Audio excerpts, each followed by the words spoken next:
Untuk kisah kali ini ada sebuah cerita yang ditulis oleh akun Twitter yang bernama @diuseta.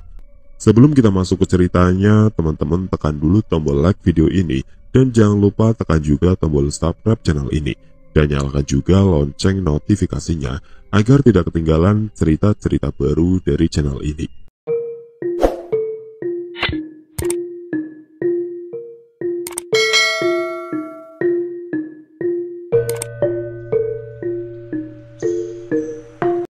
Sayangnya Ki Wasto Langir yang geram kembali mengebut tongkatnya lagi, hingga puluhan mayat-mayat lain ikut berdatangan dan mencoba menghalangi pergerakan kami.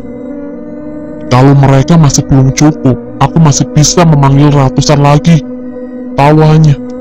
Namun tawanya terhenti saat tiba-tiba Panji muncul di sebelahnya dengan tubuhnya yang tertutup kain kafan putih bertuliskan aksara kuno. "Tangkap, Mbah!" teriak Panji sambil melemparkan tongkat pusaka senjata Ki Wasto Langir. Aku pun tertawa, sepertinya aku pernah mengalami kejadian seperti itu. Mbak Wijen menangkap tongkat itu, membaca sebuah mantra dan mematahkan tongkat itu menjadi dua. Aku melihat aliran kekuatan hitam keluar dari tongkat itu. "Bocah-bocah brengsek!" ucapnya. Sebelum Ki Wasto Langir murka, Panji segera melarikan diri sejauh mungkin darinya. Namun yang menjadi permasalahan, sudah banyak dedemit yang dipanggil, dan masih ada 3 pendekar yang harus kami hadapi. Bagaimana Mbak Wijen? Bagaimana cara melawan puluhan mayat ini bersamaan? Tanya salah seorang murid Mbak Wijen. Tenang saja, aku merasa Tuhan mempunyai cara untuk melindungi kita di pertempuran ini, ucapnya. Aku kagum dengan kata-kata itu. Mbak Wijen sama sekali tidak khawatir dengan keadaan ini. Aku pun menarik nafas dalam-dalam. Sepertinya kali ini aku tidak punya pilihan lain. Aku kembali menarik keris Rogo Sukmo ke tanganku dan meletakkannya di hadapanku. "Bodoh, pusakamu sudah tidak ada artinya," ucap Ki Wasto Langir meremehkanku. Aku tersenyum dan membacakan sebuah mantra kuno yang diajarkan oleh leluhurku. "Jagat lelembut boten duwe wujud, kulo nimbali surga loka surga hayangan. Ketuh mulih sampun nampani, tekan asa tekan sedanten. Seketika cahaya rembulan tertutup awan dan langit semakin gelap. Perlahan hujan turun rintik-rintik membasahi hutan jati ini." "Tidak mungkin, pusakamu!" ucap Ki Wasto heran. "Kau yang bodoh, aku tidak akan menyerang membabi buta tanpa rencana," ucapku sambil menoleh ke arah aksara yang ditulis Ki Wasto di tanah. Kini aksara itu sudah rusak, tak berbentuk. "Berarti pusaka kita," ucap Panji yang segera aku balas dengan anggukan sambil tersenyum. Kini Mbak Wijen dan murid-muridnya kembali menggenggam pusakanya masing-masing. Masalahnya, sekarang aku harus siap-siap menghadapi Nyi Sendang Bawel yang pasti akan menceramahiku. Sosok wanita berselendang muncul dari dalam rintik hujan. Ia mendatangiku dengan wajah marahnya. Walaupun begitu, ia tetap terlihat cantik bagiku. "Kamu sudah siap mati," ucap Nyi Sendang Rangu. "Maaf Nyi, maaf, aku tidak punya pilihan lain. Daripada aku mati sia-sia, lebih baik aku mencoba memanggil langkah terakhir yang kubisa," ucapku sesopan mungkin. Nyi Sendang Rangu pun melihat sekeliling tempat ini. Puluhan jasad pocong yang baru saja mati, jasad dari dalam tanah, hingga beberapa jasad hidup yang menggenggam pusaka dikendalikan oleh seseorang. "Titah sentra ganda mayat," ucap Nyi Sendang Rangu. "Nah itu," ucapku. "Diam, aku tahu ucapanmu. Siapa yang kau maksud Nyi Sendang Bawel?" ucapnya. Aku lupa Nyi Sendang Rangu bisa membaca isi hati seseorang. Tapi sungguh lucu jika dia marah hanya karena kata-kata itu. "Tapi kamu kumaafkan karena kamu bilang aku tetap terlihat cantik." Aku menepuk dahiku. Jelas aku tidak bisa mengerti isi kepala dari makhluk itu. Itu siapa, Danan?" tanya Panji. "Bidadari," jawabku pada Panji dengan berhati-hati, jangan sampai jawabanku menyinggungnya lagi. Nyi Sendang Rangu pun seketika muncul di hadapan Ki Wasto Langir. Dewi penjaga sendang, tidak kusangka kau akan patuh dengan manusia rendahan seperti mereka, ujar Ki Wasto. Nyi Sendang Rangu mendekat, seketika wajahnya menjadi begitu menyeramkan, menyerupai mayat yang sudah mati ratusan tahun yang lalu. Mas Bianan, itu! Teriak Panji yang ketakutan. Shh, aku jelaskan nanti, ucapku memotong perkataan Panji. Aku tidak pernah patuh pada siapapun, kecuali pada Yang Maha Kuasa. Segala yang kulakukan atas kemauanku sendiri, tanpa perintah siapapun, ucapnya memperingatkan Ki Wasto. Kali ini aku tahu Ki Wasto terlihat gentar, apalagi tongkat pusakanya kini tak ada lagi di tangannya. Tak berapa lama hujan turun semakin deras membasahi hutan jati. Ada kekuatan tersembunyi di setiap tetesan hujan ini. Seketika semua jasad yang dimanfaatkan oleh Ki Wasto Langir terjatuh dengan berbagai roh yang berterbangan dari dalam mayat-mayat itu. Hujan ini yang memisahkan roh suruhan Ki Wasto dengan jasad-jasad itu. Tanya Mbah Wijan. Aku pun mengangguk sambil tersenyum. Kini aku terduduk di tanah berusaha menikmati luka-luka yang terukir di tubuhku akibat pertempuran ini. Sudah selesai, ucapku. Selesai? Mas Danang yakin dia, maksud saya bidadari itu bisa mengalahkan Ki Wasto? Tanya Panji. Iya, kalau dia mau, ucapku. Kami semua menatap kedua makhluk dari zaman ratusan tahun yang lalu itu berhadapan. Bergabunglah dengan sentra Ganda Mayit, kau akan mendapat jabatan yang setara Prabu, ucap Ki Wasto Langir. Apa? Coba ulangi lagi. Kau akan mendapatkan kekuasaan setara Prabu, bahkan di atasku, ucapnya dengan ketakutan. Kalau begitu, sebagai seorang yang pantas berada di atasmu, aku perintahkan kau mati di sini, ucapnya Sendang Rangu. Ki Wasto terlihat ketakutan, namun ia masih bisa tersenyum.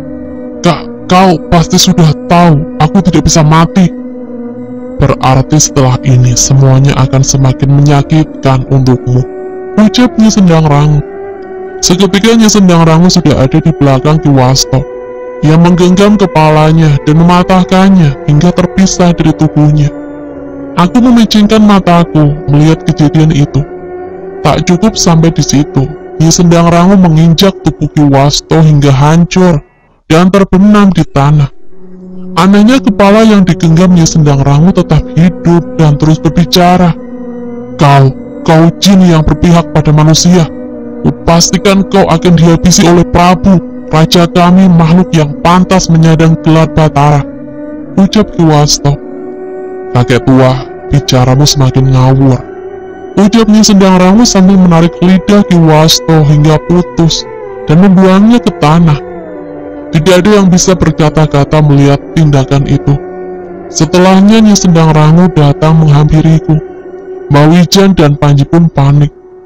Tapi saat mereka melihat Nyi Sendang Rangu kembali berubah menjadi cantik, mereka pun mulai menghela nafas.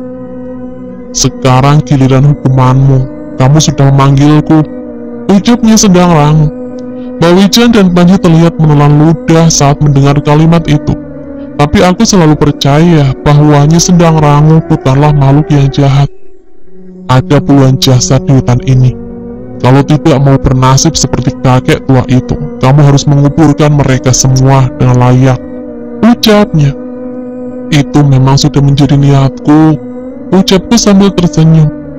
Satu lagi, yang kalian hadapi akan lebih berbahaya dari kakek tua bangka itu. Aku mengizinkanmu membaca mantra itu lagi, ucapnya. Terima kasih Nyi, saya berhutang lagi, balasku. Nyi Sendang Rangu mulai menghilang di balik derasnya hujan, namun ia sekali lagi menoleh. Seandainya kamu ingat, mantra leluhurmu itu masih memiliki bait yang tersisa. Seusai mengatakan itu, hujan pun reda bersama kepergian Nyi Sendang Rangu. Kelanjutan dari mantra leluhur. Samar-samar aku mengingatnya saat bertarung bersama Eyang Widarba di alam Brakara Suara. Namun karena itu di alam gaib, otakku tidak mengingatnya dengan benar. Benar, aku harus mencari mantra itu. Mungkin saja mantra itu bisa sedikit membantuku untuk menghadapi pertempuran nanti.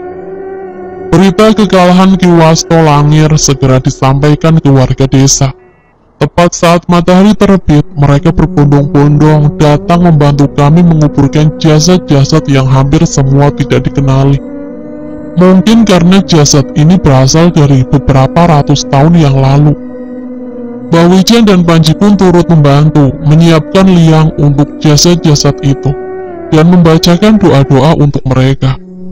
Untung Mas nggak ada di sini. Mungkin dia bisa jadi korban kalau ada di pertempuran semalam. Ucap Panji mengobrol pada Mbak Wijen. Jangan bicara begitu, setiap orang punya takdirnya sendiri. Balas Mbak Wijen. Sepertinya aku mengerti arah perbincangan mereka dan mendekati mereka. Ada orang aneh di kantorku yang bikin jelangkung cuma buat membohongi teman kantornya.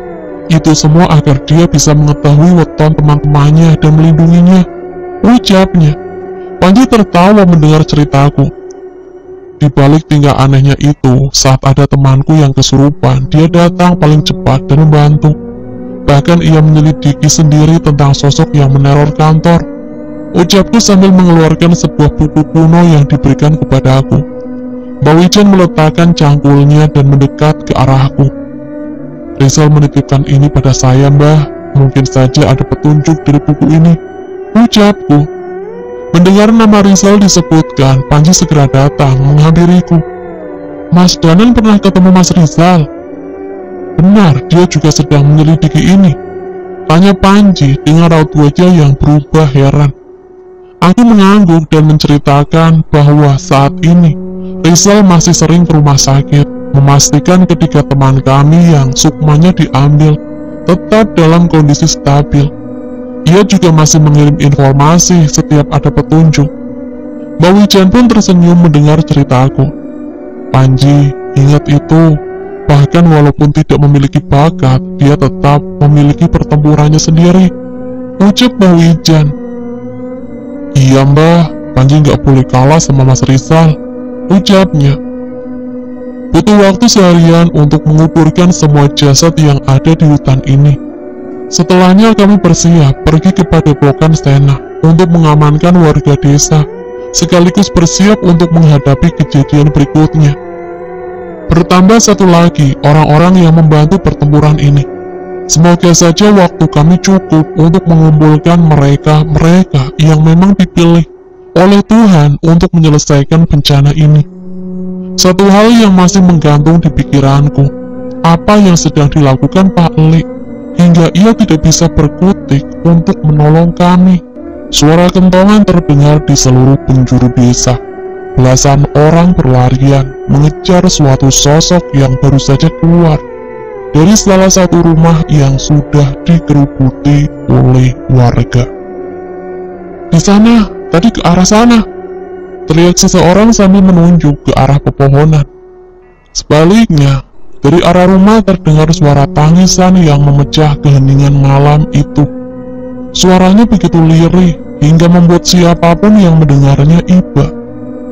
Anak saya, tolong anak saya, ucapnya dengan tak henti-hentinya menangis. Tidak ada lagi yang bisa dilakukan untuk membantu ibu itu. Anak yang seharusnya ia timang-timang setelah berjuang mempertaruhkan hidupnya, ini telah menjadi tumbal sosok makhluk yang merupakan perwujudan sosok pengguna ilmu hitam. Yang bisa dilakukan saat ini adalah menangkap pengguna ilmu hitam itu, agar tidak ada lagi korban dari makhluk itu. Anak saya, Mbok, anak saya. Saya akan berikan apa saja asal anak saya selamat, ucap ibu itu. Yang sabar ya, Nduk, belajar untuk ikhlas, ucap seseorang wanita yang lebih berumur berusaha menghibur perempuan itu. Tangisannya semakin menjadi-jadi ketika ia mendengar bahwa anaknya tidak lagi selamat. Warga pun sudah mencari semalaman, namun tidak ada seorang pun yang berhasil menangkap makhluk itu. Malam dihiasi dengan tangisan seorang ibu yang bahkan tidak pernah bisa melihat sosok bayi yang dikandungnya. Keesokan harinya, warga yang khawatir dengan ibu itu mendatangi rumahnya. Betapa kagetnya ia saat menemukan ibu itu telah mati, gantung diri. Ia tidak kuat mengetahui kenyataan bahwa ia telah kehilangan anaknya. Belakangan diketahui bahwa suaminya pun sudah meninggal kecelakaan kerja di perantauan. Selama ini ia bertahan hidup seorang diri untuk bisa memenuhi kebutuhan hidupnya, agar bisa menjumpai anaknya yang ia jaga sepenuh hati. Satu-satunya alasan ia bertahan hidup kini telah hilang. Anaknya pun mati dengan cara yang mengenaskan. Sudut pandang Pak Le. Desa Rangitaru, sebuah desa terpencil yang terletak di ujung timur Pulau Jawa. Beberapa kali aku gagal menemukan jalur yang tepat untuk tiba di tempat ini. Namun setelah beberapa kali bertanya dan disesatkan, akhirnya aku bisa menemukan jalur yang benar. Ada sebuah papan nama yang menunjukkan nama desa itu di hadapanku. Sayangnya di bawahnya juga terdapat tulisan 12 km dan arahnya menunjuk ke arah hutan. Aku sudah hampir mengeluh melihat masih jauhnya perjalanan yang harus kulalui. Tapi untungnya Pak Soka yang merupakan kepala desa itu sudah meminta beberapa warganya untuk menjemputku menggunakan motor yang sudah dimodif untuk melalui jalur yang ternyata sangat tidak santai. Perjalanan menuju desa dihiasi dengan pepohonan dan beberapa hewan kecil yang melompat dari pohon ke pohon. Sudah ada jalur yang terbentuk di tempat ini. Sepertinya mobil kecil bisa melewati jalur ini, walaupun dengan susah payah. Saat melewati balai desa, terlihat warga sedang berkumpul, seolah membahas sesuatu yang serius. Aku tidak bisa mengacuhkan pandanganku dari pertemuan itu. Pak Le, saya antar ke tempat istirahat dulu saja ya, nanti saya jemput lagi, ujar pemuda yang menjemputku menggunakan motornya. Iya, Pak Soka di balai desa kan? Kita ke situ dulu saja. Kayaknya masalahnya lagi dibahas. Balasku. Nggak apa-apa Pak Le, nggak mau istirahat dulu. Tanyanya sopan. Sudah nggak apa-apa, kita ke sana dulu saja sambil kenalan.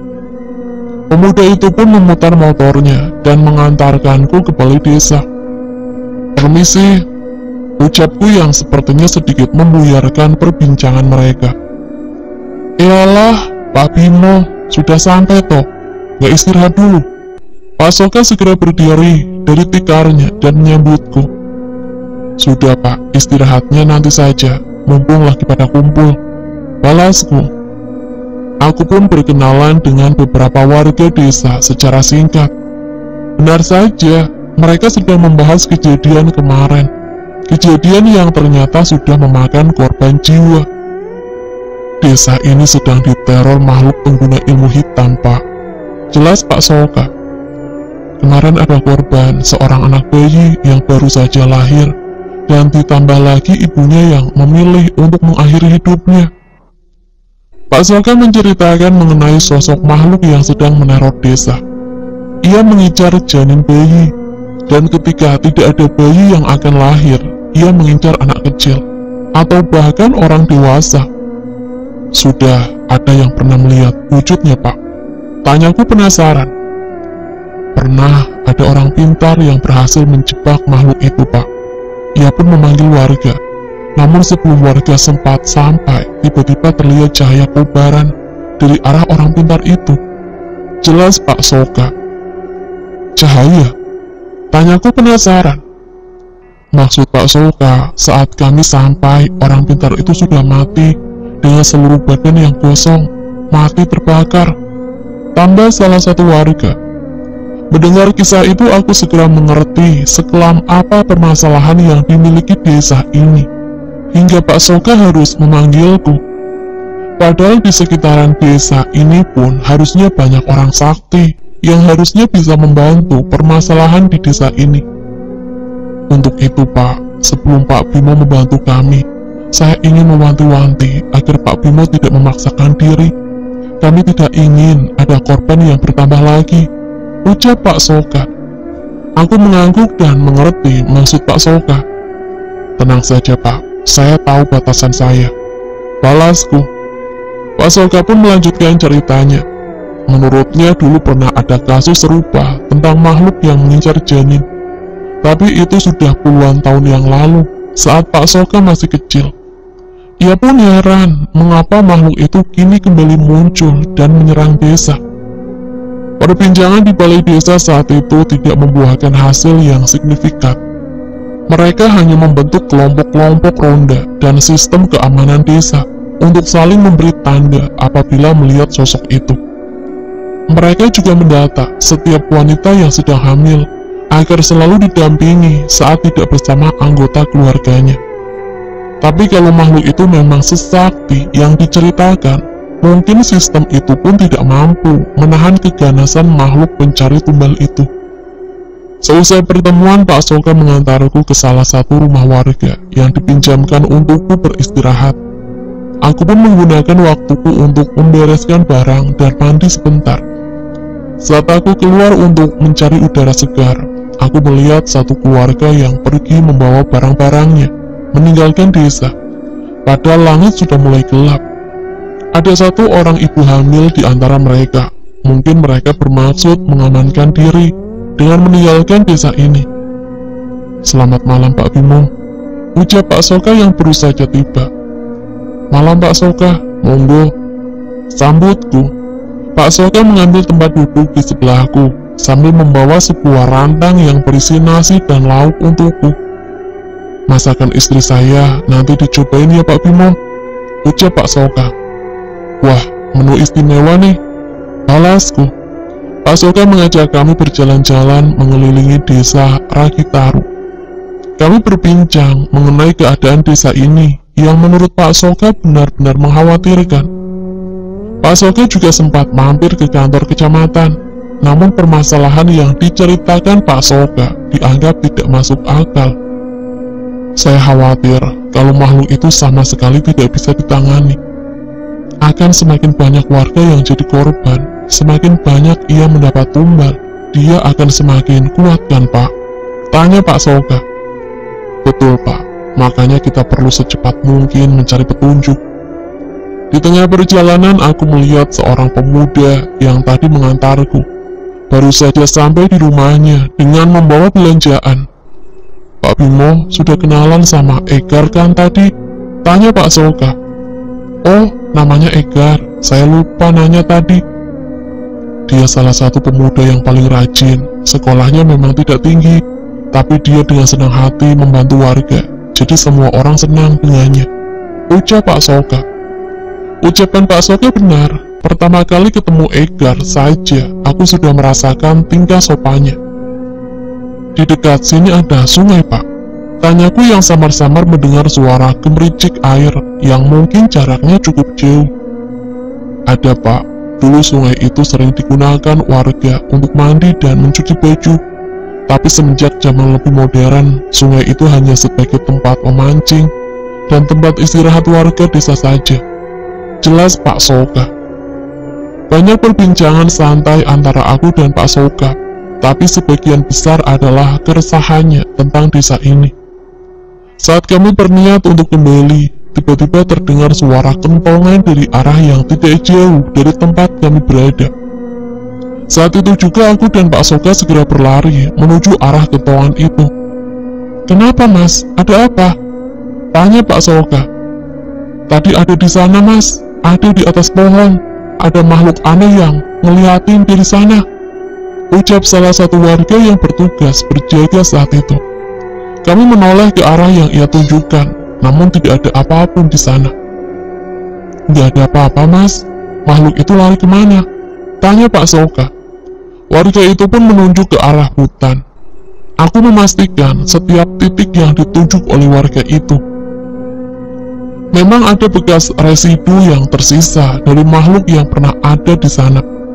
Satu yang pasti, kalau makhluk itu sampai menyisakan jejak seperti itu, Itu artinya makhluk itu memang memiliki ilmu yang tinggi. Pak, amankan warga ya, jangan ada yang keluar dulu, ucapku. Pak Bimo mau kemana? Saya coba periksa ke hutan dulu. Jangan Pak, bahaya, teriak Pak Soka. Aku tidak menghiraukannya dan segera berlari meninggalkan Pak Soka dan warga desa menuju ke dalam hutan. Bukan gegabah, tapi bila sisa energi makhluk itu masih terbaca olehku, mungkin aku bisa menemukan di mana makhluk itu bersembunyi. Makhluk itu tidak berjalan di tanah, ia melayang.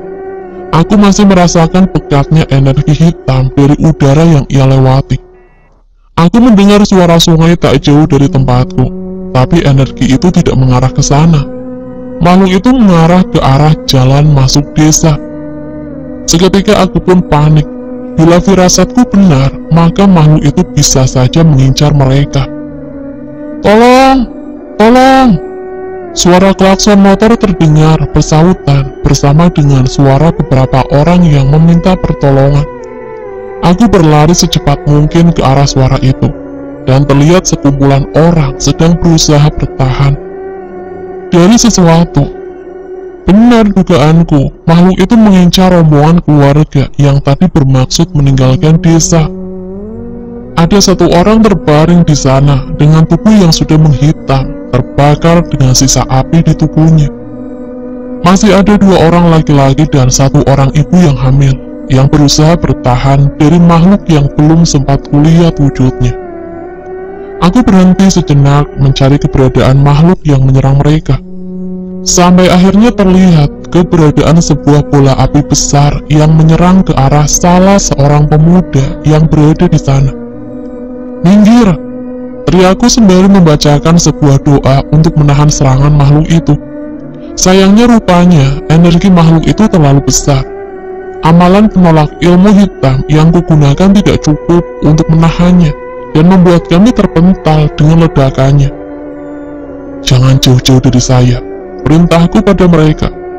Bapaknya yang diminta tolong sama Pak Soka tadi? Tanya ibu hamil itu. Iya, tetap waspada. Kalau ada yang melihat wujudnya, segera teriak, ucapku. Makhluk itu tidak menyerang membabi buta. Hampir dapat dipastikan, sosok itu benar manusia yang mencari ilmu. Tepat ketika sinar rembulan tertutup awan, tiba-tiba sosok itu kembali mendekat. Berbeda dengan sebelumnya, kali ini bukan bola api.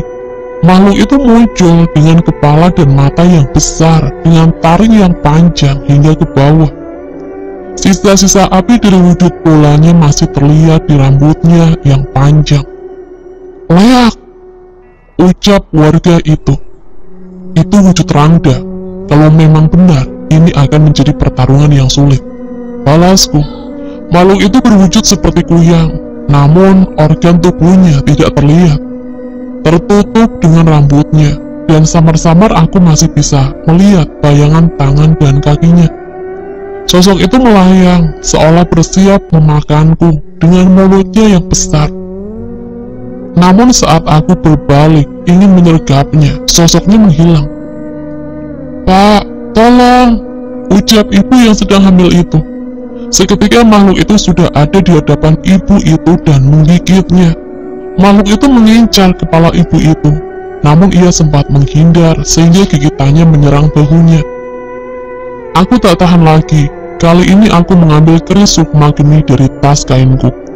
Dengan segera aku menyerang sosok makhluk pengguna ilmu leak itu. Namun dengan cepat ia bisa menghindar. Seolah sadar dengan kekuatan keris sukma geni, ia menjaga jarak dariku. Aku belum mau menyerah dan menerjangnya. Tepat saat seranganku menggoresnya, seketika sosoknya berubah kembali menjadi bola api dan membakar tanganku. Rasa panas benar-benar hampir membuatku tidak mampu bergerak. Namun aku tahu bahwa makhluk itu tidak akan berhenti. Sekuat tenaga aku membacakan mantra untuk memanggil kobaran api yang mungkin bisa menyeimbangi kobaran apinya Geni Baraloka. Wujudnya yang berupa bola api pun beradu dengan Geni Baraloka. Sebuah ledakan yang menyilaukan menerangi gelapnya hutan saat ini. Sayangnya ia tidak juga tumbang, bahkan ia seolah tidak terluka sama sekali. Samar-samar aku melihat bekas goresan bila hitam keris Sukmagni di pipi makhluk itu. Tidak mau menghilangkan kesempatan, aku pun membacakan mantra yang diberikan penempa keris ini dan memunculkan api hitam dari keris luka setan itu. Seketika makhluk itu meronta kesakitan, ia pun menerjang ke arahku. Aku bersiap menahannya, namun tiba-tiba sosok itu menghilang dari pandanganku. "Bapak! Bapak!" teriak ibu tadi. Aku menoleh ke arahnya. Sosok makhluk itu sudah tidak terlihat di sekitaran kami. Namun kami kecolongan. Suami dari ibu yang mengandung itu sudah terbaring di tanah bersimbah darah, tanpa kepala. Menyadari kericuan tadi, warga berbondong-bondong menghampiri kami dan kaget dengan apa yang terjadi. Wajah panik terlihat di antara mereka semua. Bagaimana tidak? Mereka menemukan kami bersama jasad yang terbakar hingga gosong, dan sebuah jasad tanpa kepala. Ibu yang selamat itu pun kini hanya menangis tanpa henti, sementara pemuda yang mengantar mereka bahkan tidak dapat berbicara setelah melihat kejadian tadi. "Maafkan saya, Pak Soka, saya gagal menyelamatkan mereka," ucapku. Pak Soka menghampiriku dan melihat bekas luka bakar di lenganku. "Sudah Pak, kalau Pak Bimo saja tidak bisa, apalagi kami. Lebih baik kita obati luka Pak Bimo dulu, kita tidak tahu kapan makhluk itu akan kembali lagi," balas Pak Soka. Kami pun kembali ke desa. Beberapa warga mengantarkan ibu yang sedang hamil itu untuk tinggal bersama istri Pak Soka. Sementara warga berkumpul di balai desa. "Ilmu leak," tanya Pak Soka bingung. "Bukannya itu hanya ada di Pulau Bali saja?" Aku tidak tahu harus menjawab apa, tapi itulah yang kulihat. Aku menceritakan sosoknya yang berubah menjadi bola api dan kadang berwujud rangda. Leak atau pangleakan itu ilmu Pak, sebuah ilmu aksara. Sebenarnya justru menurut Serat Calonarang, ilmu pengleakan itu dimulai di sini, di Jawa Timur. Tapi bisa jadi ada teori yang berbeda, jelasku. Kami sempat menduga itu adalah sosok seperti kuyang, tapi kuyang tidak bisa melukai manusia dewasa sampai terbakar seperti itu, balas Pak Soka. Di tengah perbincangan kami, tiba-tiba ada seseorang yang mendekat kepada saya. "Maaf Pak Bimo, tangannya biar saya periksa," ucapnya dengan sopan. "Oh, tidak usah repot-repot Pak, tadi saya sudah obati," balasku. Pria itu mendekat kepada aku dan tetap memaksa untuk mengobati tanganku. "Bukan begitu Pak, kalau memang luka ini dikarenakan ilmu leak, mungkin luka ini bisa berkepanjangan," ucapnya. "Iya Pak Le, biar diperiksa sama Pak D saja," ucap Egar. Rupanya pria itu adalah Pak D atau paman dari Egar yang sama sepertiku. Ia dimintai tolong untuk menangani makhluk itu. Mendengar alasan itu pun aku menunjukkan tanganku kepadanya. Ia melihat tanganku dan membacakan sebuah mantra yang lebih mirip sebuah doa dari agamanya. Benar ucapannya, walaupun aku sudah menutup lukanya, rupanya ada benda seperti asap menguap dari kulitku. "Itu apa Pak?" tanya aku. "Ini racun. Kalau dia pengguna ilmu leak, dia pasti sudah biasa dengan wujud racun yang tidak terlihat. Seandainya ia membacakan mantranya, racun ini akan bereaksi," jelasnya. Mendengar penjelasannya, aku pun mengambil kesimpulan bahwa ia bukan orang biasa. Namanya Pak Wajah. Egar yang meminta pertolongan Pak Wajah, Pak D-nya, untuk membantu desa ini. Ia baru saja datang tadi sore, mungkin saat kami melihat Egar memasuki rumahnya tadi. Pengguna ilmu leak pun seharusnya tidak seagresif ini dalam mencari tumbal, ucapku melanjutkan pembicaraan. Kecuali pengguna ilmu itu punya niat lain, ia sedang mengejar suatu ilmu atau tujuan serupa, balas Pak Wajah. Mendengar ucapan Pak Wajah, seketika aku teringat kejadian saat Cahyo kembali dari desa yang ia tolong dan berkata tentang kerajaan Sentra Gandamayit. Kerajaan Demit Sentra Gandamayit. Ucapku menggumam. Pak Soga dan Pak Wajah pun memperhatikanku yang sedang berpikir. Namun wajah Pak Wajah lebih terlihat kaget. Pak Bimo tahu mengenai itu? Tanyanya. Kedua keponakan saya sedang berurusan dengan itu. Biar saya pastikan dulu. Saat itu juga aku pamit kepada warga dan kembali ke rumah. Ada perasaan yang mengganjal saat teringat akan Danan dan Cahyo yang sedang berurusan dengan demit-demit dari kerajaan demit kuno itu. Aku mengambil posisi senyaman yang ku bisa dan mencoba mencari keberadaan Sukma Danan yang terhubung dengan aliran darahku. Dengan membacakan sebuah mantra, aku berhasil memisahkan rohku dari raga dan segera menuju ke tempat di mana mereka berada. Danan, mantra leluhurmu, mungkin itu satu-satunya cara kita keluar dari situasi ini. Terdengar suara Cahyo yang berada di tengah pertarungan. Melihat situasinya sepertinya mereka memang tidak punya pilihan lain. Serangan mereka sama sekali tidak ada yang bisa melukai musuh yang mereka hadapi. Sena dan teman-temannya sudah tidak mampu bertahan dari serangan berbagai pria berbaju hitam. Sebagian dari temannya pun sudah terluka, apalagi Cahyo bertarung dalam keadaan terluka. Saat itu Danan meletakkan kerisnya di dadanya dan membacakan sebuah mantra. Jagat lelembut boten duwe wujud. Sayangnya sebelum ia menyelesaikan mantra itu, tubuh Cahyo terpental menabrak tubuh Danan. Perasaanku benar, mereka juga sedang dalam bahaya. Aku pun kembali membacakan mantra sembari menggerakkan tanganku dan memanggil api andalanku untuk menghentikan sosok roh kera raksasa, jelmaan yang menyerang mereka. Pak Le, itu Pak Le! Teriak Cahyo merasa senang. Ia pun segera melompat ke arah api putih itu dan membakar luka yang ada di lengannya untuk memulihkan lukanya itu. Tepat saat apiku membakar kera raksasa itu, tiba-tiba sosok itu mulai menghilang. Ia seperti kembali ke wujud benda berbentuk wayang. Sungguh, aku pernah menghadapi makhluk seperti itu. Aku teringat kisah Cahyo yang mengusir siluman ular raksasa di reruntuhan hutan. Dengan batu dari reruntuhan itu, mungkin saja itu bisa berguna untuk melawan makhluk-makhluk itu. Panjul, batu yang kamu bawa bisa melukai ular kemarin kan? Ucapku mengingatkan mereka.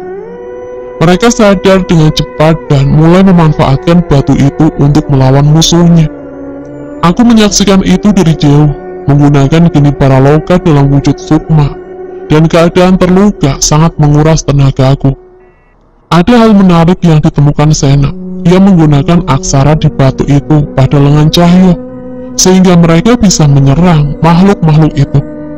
Padepokan Ronggo Mayit, siluman ular raksasa, Nyai Wijul, makhluk-makhluk itu terhubung dengan takdir bangkitnya kerajaan demit kuno itu. Apabila dugaanku benar, pengguna ilmu leak itu juga mencari tumbal sebanyak-banyaknya untuk mendapatkan posisi di kerajaan demit itu. Aku pun kembali ke ragaku dan segera kembali menghampiri balai desa. Hanya tersisa Egar, Pak Wajah dan Pak Soga yang masih berbincang soal kedatangan Pak Wajah. Besok makhluk itu akan mencari tumbal lebih banyak lagi. Aku merasa besok makhluk itu akan lebih ganas. Ucapku membuyarkan perbincangan mereka. Maksud Pak Bimo? Tanya Pak Soga. Kami sudah menemukan sosok-sosok demit yang berebut tahta untuk kebangkitan kerajaan demit sentra ganda mayit. Nyai Wijul, Padepokan Ronggo Mayit, dan siluman ular raksasa. Mereka mencari cara untuk meningkatkan kesaktian mereka.